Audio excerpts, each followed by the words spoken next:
오늘 본문에는 두 증인이 등장합니다. 두 증인은 믿음을 지켰고 또 예수를 증거했던 교회들을 의미합니다. 3절을 보면 그들이 어떤 옷을 입고 있는가? 굵은 베옷을 입고 있습니다. 두 증인이 굵은 베옷을 입고 있어요. 성경에서 이 굵은 베옷은 회개를 상징하는 옷입니다. 요나서에 멸망을 선고받은 니느웨 왕이 이 굵은 베옷을 입었죠. 곧이어 모든 백성들이 굵은 베옷을 입고 그 성의 모든 짐승들까지 굵은 베옷을 입혀 이 거국적인 회개 운동이 일어났습니다. 다니엘이 예루살렘의 죄악과 멸망을 위해 기도할 때 굵은 베옷을 입고 그 예루살렘에 임한 멸망과 심판이 거두어지기를 금식하며 기도했습니다. 예수님께서 이 고라신과 벳세다 도성을 향해서 너희가 경험한 권능을 두로와 시돈이 보았다면 그들이 베옷을 입고 회개하였을 것이다 라고 우리 주님 말씀하셨죠. 그러니까 이 베옷이라는 것은 성경에서는 늘 이 참된 회개와 주님 앞에 돌아감을, 엎드림을 의미한다는 것입니다. 이 앞서 두 증인이 두 교회, 주님의 몸된 교회를 의미한다고 말씀드렸습니다. 그렇다면 오늘 본문의 이 3절 굵은 베옷을 입은 두 증인이라는 주님께서 보여주신 환상의 근거를 보자면 교회는 어떠한 공동체가 되어야 하는가? 교회는 어떠한 공동체가 되어야 하는가 우리가 살펴볼 수 있을 것입니다. 교회는요, 회개하는 공동체가 되어야 합니다. 그리고 하나님의 백성과 이 세상을 향하여서는 이 교회는 회개를 촉구하는 공동체가 되어야 하는 것입니다. 교회에 회개가 빠져 있다. 교회의 교회됨을 잃어버린 것과 같습니다. 이 교회 말씀 강단에서 회개를 촉구하는 메시지가 사라진다. 교회의 중요한 본질을 놓치는 것입니다. 교회는 참회하는 교회일 때만 능력이 나타납니다. 그것이 교회의 본질이니까요. 이 뉴욕 당과 우리 퀸즈 한인교회, 우리 조국 대한민국과 한국교회가 능력을 회복하는 길은 하나밖에 없습니다. 우리가 진정으로 하나님께 참회하고 눈물로 회개하는 일이 일어날 때 바로 거기에서부터 부흥과 회복의 역사가 시작되는 줄로 믿습니다. 그럼 우리가 뭘 회개해야 할까요? 무엇을 회개하고 교회의 능력, 교회의 교회됨을 찾을 수 있겠습니까? 많은 회개의 제목들이 있겠지만 오늘은 본문 말씀을 근거로 해서 우리의 이 회개의 제목들을 찾아보기 원합니다. 오늘 이 두 증인의 특징을 먼저 세 가지로 간단하게 살펴보겠습니다. 첫 번째, 이 두 증인은 엄청난 권세를 가지고 있습니다. 3절에 보면 주님께서 직접 내가 나의 두 증인에게 권세를 주겠다 말씀하셨죠. 5절에도 보면 만일 누구든지 이 두 증인을 해하고자 하면 그들의 입에서 불이 나오고 그들의 대적자들이 죽임을 당할 것이다 라고 말씀하십니다. 천하무적의 힘을 두 증인이 가지고 있습니다. 대적할 자가 없어요. 6절을 보면 그들이 권능을 가지고 하늘을 닫습니다. 그 예언하는 날 동안 비가 오지 못하게 할 수 있고 그 권능을 가지고 물을 피로 변하게 하고 아무 때든지 그들이 원하는 대로 재앙으로 땅을 칠 수 있습니다. 구약에 불이 내리게 했던 선지자가 있죠. 엘리야입니다. 비도 오지 못하게 했습니다. 또 물을 피로 변하게 한 사람 구약에 있죠. 여러 가지 재앙으로 땅을 심판한 사람 누구입니까? 모세입니다. 물론 하나님이 하셨지만 그 통로로 사용한 사람들 모세와 엘리야, 마치 이 두 사람을 섞어 놓은 듯한 강력한 권세가 두 증인에게 있었다는 거예요. 대단하죠? 그런데 두 번째 특징이 뭐냐? 그 강한 파워를 가진 두 증인이 비참하게 죽습니다.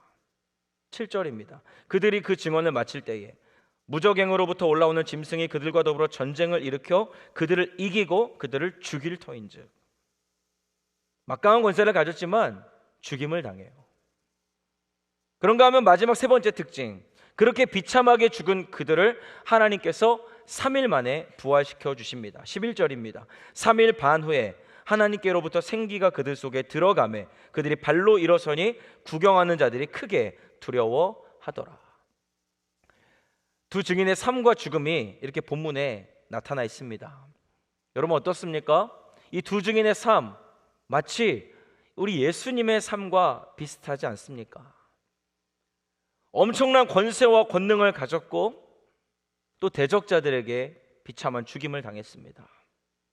그러나 마침내 3일 만에 살아나는 부활의 역사, 우리 예수님의 공생애, 우리 주님의 권능과 그분의 삶과 그분의 죽음과 부활을 보여주는 것만 같죠.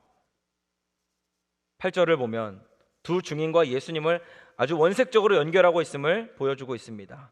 그들의 시체가 그 큰 성길에 있으리니 그 성은 영적으로 하면 소돔이라고도 하고 애굽이라고도 하니 곧 그들의 주께서 십자가에 못 박히신 곳이라. 여러분 지금 하나님께서 이 두 증인의 이야기를 통해 무엇을 교회들에게 말씀하고 계신 것입니까? 그들이 권세를 가졌습니다. 그 두 증인이 그렇게 놀라운 능력을, 힘을 가졌습니다. 그럼에도 그들을 대적하는, 공격하는 원수들을, 대적들을 죽이거나 짓밟지 않습니다. 그 힘을 과시하지 않습니다. 어떻게 하죠? 마치 예수님처럼, 아무 힘이 없는 사람처럼 십자가를 지고 골고다로 죽음의 길을 묵묵히 걸어갔다는 거예요. 지금 주님은 이 두 증인의 환상을 통해 교회들에게, 여러분에게 이 메시지를 주시기 원하는 겁니다. 무엇을 여러분 회개해야 합니까?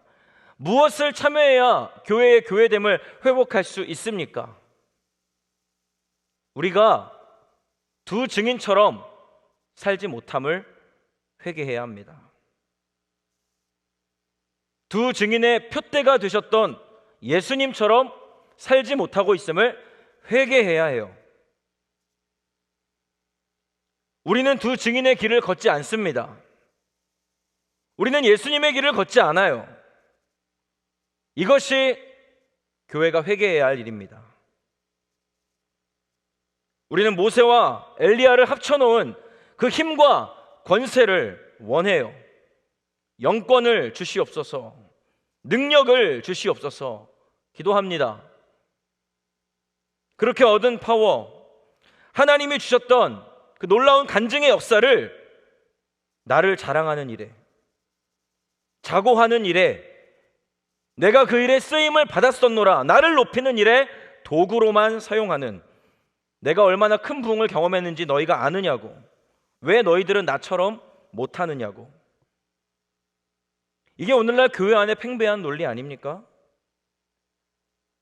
십자가에 올라서는 사람은 없고 그 십자가에서 내려와서 내가 왕 노릇하는 그러한 사람이 많은 교회. 그래서 십자가의 능력은 사라지고 사람만 모이는 교회가 돼버리는 것. 주님은 이 두 증인을 통해 교회가 어떤 모습을 회복해야 하는지, 여러분이 어떤 모습을 회복해야 하는지를 지금 말씀해 주고 계시다는 겁니다. 두 증인은 자신들에게 주신 힘을 어디에 사용하고 있습니까? 원수들 잡아 죽이고 짓밟는 일에 사용하지 않습니다. 십자가를 향해 걸어가는 그 길, 예수님처럼 묵묵히 자기를 부인하고 자기 십자가를 지고 죽음을 향해 걷는 그 길에 자신들이 가진 힘을 사용하고 있다는 거예요. 주 안에 사랑하는 성도 여러분, 기독교의 신앙은 죽는 신앙입니다. 때리면 맞고 죽고 깨지면서 그렇게 주님이 걸어가신 길을 내가 걸어갈 때 거기서 십자가의 능력, 예수 그리스도의 권세가 나타나고 내 삶에 경험되어지는 것, 그것이 기독교입니다. 여러분 계시록 6장부터 16장까지 이 타락한 세상을 향한 하나님의 무서운 심판이 계속적으로 열고됩니다. 그러나 악인들이, 그 악한 권세가 하나님의 이 심판 앞에 전혀 회개하지 않습니다. 전혀 회개하지 않아요. 도리어 더 강하게 대적합니다. 그런데 그들이 언제 회개하느냐? 이 악인들과 세상의 악한 권세가 언제 회개하는지 아십니까? 그렇게 강박하고 완고하던 그들이, 이 두 증인, 권세와 능력이 있지만 그 권세와 능력을 자랑하지 않고 대적하지 않고 구주께서 걸어가신 그 길처럼 십자가의 길로 묵묵히 이 두 증인이 걸어 나갈 때, 대적하는 길이 아니라, 사는 길이 아니라 죽는 길로 나아갈 때, 또 그런 두 증인을 하나님이 다시 살려주시고 높여주시는 역사가 일어날 때, 이 악인들이 마침내 회개하고 두려워하고 놀라고 하나님께 영광을 돌리는 역사가 나타나게 되는 것이에요. 사랑하는 성도 여러분, 말씀을 맺겠습니다. 오늘 본문을 통해 주님께서 우리에게 주시는 메시지가 분명합니다. 교회의 본질은 회개하는 것이고, 교회의 본질은 회개로부터 시작된다. 회개가 없는 교회, 회개가 없는 성도, 아무런 능력이 나타나지 않습니다. 도리어 그 심판과 숯불을 머리에 쌓을 뿐입니다. 여러분, 오늘 이 새벽 주님 앞에 지은 죄가 있다면 먼저 참여하는 심령으로 주님 앞에 나아가시기 바랍니다. 그 후에 주님께서 하늘 문을 여시고 여러분에게 그 영광과 권능으로, 평안과 축복으로 넘치게 채우시는 역사가 일어나게 될 것입니다. 특별히 내 삶에, 여러분의 삶에요, 하나님이 주신 놀라운 권세들 있으시죠? 은사들 있으시죠? 재물들, 기회들 있으십니다. 어떻게 사용하시는지 돌아보시기 바랍니다. 되짚어 보시고 하나님이 아닌 나를 높이기 위해서, 나의 이름을, 나의 실력을 자랑하기 위한 도구로 그것들 사용하고 계시다면 다 내려놓으십시오. 두 증인이 걸어갔던 길로 가십시오. 예수님이 걸어가셨던 십자가의 길로 가세요. 겸손해지시고 낮아지시고 사는 길이 아니라 죽는 길을 택하십시오. 그때에 주님이 여러분을 붙들어 살려주시고 건져주시고 높여주실 것입니다. 많은 이들에게 칭찬과 존영을 얻는 자리로 여러분을 인도해 주실 것입니다. 중요한 것은 주님께서 부르시는 부르심에 순종하느냐, 순종하지 못하느냐에 달려 있습니다. 오늘 이 새벽 그 십자가의 길을 향하여 겸손과 순종의 결단으로 나아가셔서 주님 주실 놀라운 영광과 그 권능과 이 두 증인에 계셨던 그 권세들, 또 존영들, 평강을 목도하고 경험하시는 우리 퀸즈 하나님교회 모든 성도들의 삶이 되시기를 다시 한번 주님의 이름으로 축복합니다. 기도하겠습니다. 전능하신 하나님, 오늘 계시록 11장의 말씀을 통해 우리가 회개해야 할 바가 무엇인지를 다시금 깨닫게 하시니 감사합니다. 사도 요한처럼 주님의 세미한 음성에 귀 기울이는 저희가 되게 하시고, 나에게 주신 모든 것들 주님 나라 영광을 위해서만 사용하고자 하는 이 자기 부인, 거룩한 결단, 십자가의 길로 걸어가는 결단이 일어나는 이 새벽 기도의 시간 되게 하여 주시옵소서. 그렇게 하실 주님을 찬양하며 예수 그리스도의 이름으로 기도합니다. 아멘.